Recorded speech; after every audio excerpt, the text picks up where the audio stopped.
Good morning, good afternoon, or good evening from wherever you're watching or listening. My name is Caleb Glick. I'm a lawyer here in the great state of Texas with the Calhoun School of Law to bring you a lot of information plenty of bad folks would rather you not have. Today we're going to be providing an installation into our U.S. Constitutional Amendments series going on number 15. So if you haven't gone back and watched 1 through 14, I'm sure it goes without saying just how imperative it is for you to understand the constitutional amendments. There are some that are more specific, more directed, but in general, a lot of these amendments are going to apply to you at an individual level on a daily basis. So I hope it goes without saying just how important it is to understand the U.S. constitutional amendments because, of course, understanding the U.S. Constitution in totality is going to be your best tool, your best line of defense against any sort of lawfare barrages that could be waged against you, your family, or your property. So without further ado, let's go ahead and jump over on to the U.S. Constitution. If you do not have both a paper and digital copy of the U.S. Constitution, please get one now. Having this not just in your mind, but at the forefront of your mind 24/7 is going to be greatly to your advantage, greatly to your benefit. Okay, so Amendment 15 to the U.S. Constitution. Another one of those amendments like the 13th and 14th that weren't realistically ratified in pursuance to Article 5 of the U.S. Constitution. They were implemented, they were installed, but they weren't ratified according to the constraints of the U.S. Constitution. Well, Caleb, how can that be the case? Well, because this series is focused on the amendments, if you want the historicity of that claim, go ahead and let me know. I'll make a separate lecture on it because it's fairly detailed. But if you want a very good summary of it that's already been published, there's a great article. I forget his name. It's Marquardt, something like that, John Marquardt, titled "The Amendment That Never Was" on the Abbeville Institute website. Fantastic article, very thorough.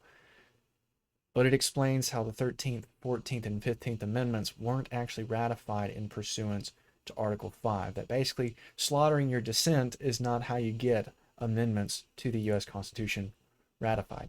Okay, number 15. Passed by Congress February 26, 1869, ratified February 3rd, 1870. Section 1 and 2. Section 1 says the right of the citizens of the United States. So that's already one conflictory statement. Who is a citizen of the United States? You're a citizen of your own state, and your state is a member to the United States. That's how it's said in the preamble. That's how it's said in the following clauses determining the powers allotted to the three branches of government. That's how it's listed. That's how it's understood by the founders. That's how it's explained in the 7 articles preceding the Bill of Rights and the amendments. So you're not a citizen of the United States. You're a citizen of your state, which is a member of the United States of America. To vote shall not be denied or abridged by the United States or by any state on account of race, color, or previous condition of servitude. So a citizen of the United States, legally defined, is just an individual who resides in Washington, D.C., because that's the capital of the United States. That's been legally defined. Again, if you want to see the statute for that, just let me know. I can provide the context all in a summary video talking about how Amendments 13, 14, and 15 haven't been ratified. But for the purposes of this, we're just going to read through the amendment.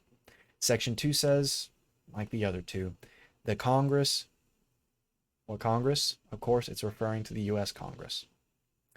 The Congress shall have the power to enforce this article by appropriate legislation. So let's read it again. Amendment 15, Section 1. We're not going to reread Section 2. It's kind of superfluous. Amendment 15, Section 1.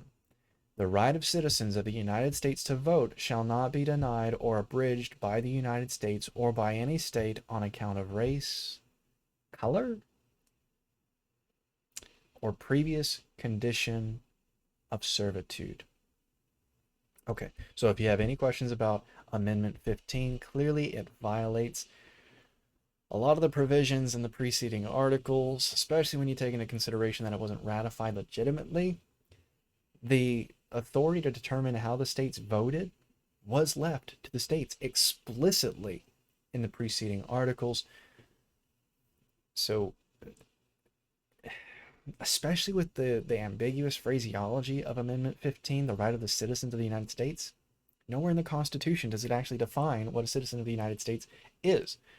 So, legally, it later had to be defined, and a citizen of the United States is an individual who resides in the capital of the United States, because the states are sovereign. Pursuant to what? Pursuant to Article 1, Section 9 of the U.S. Constitution, and then Articles 9 and 10 to the Bill of Rights of the U.S. Constitution. The states are sovereign, so you're not a citizen of the United States, just like you're not a citizen of the United Nations. Even though we are members of the United Nations, you're not surrendering your citizenship. You're not becoming a citizen of the United Nations. You're not a citizen of the world. You're not a person of the planet. You're a citizen of your state. Your state is a member of the Union, just like the U.S. is a member of the United Nations. The U.S. doesn't become the United Nations, now does it? No. So your state doesn't become the United States.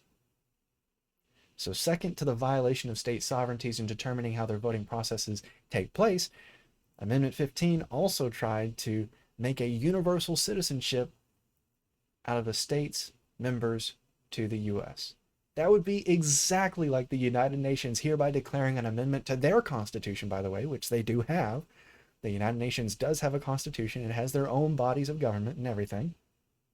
That would be like the United Nations making an amendment to their constitution saying, yep, every individual is now a citizen of the United Nations, and you cannot be prejudiced or prevented or prohibited in any form or fashion from voting in any election based on your race, color, or previous, servitude, condition of servitude.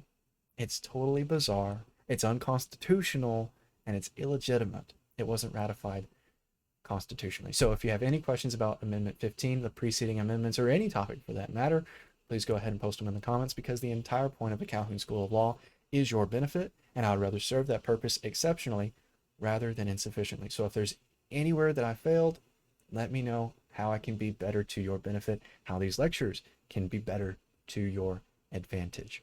Excellent. So my name is Caleb Glick. I'm a lawyer here in the great state of Texas with the Calhoun School of Law to bring you a lot of information that, especially with this amendment, plenty of bad folks would rather you not have. The government education system really wants to try to shove down our throats. I know I believed it for some time, that these amendments were ratified legitimately, just so that way they can kind of grandstand, but history says otherwise. I hope you enjoyed this lecture. Again, if not, let me know how I can do better, because the entire purpose of the Calhoun School of Law is your benefit. Regardless of the topic of the next lecture, I'll do my best to make it as informative and entertaining as this one, if not more so. I hope y'all have a wonderful day, and until the next lecture, regardless of the topic, I bid you all farewell.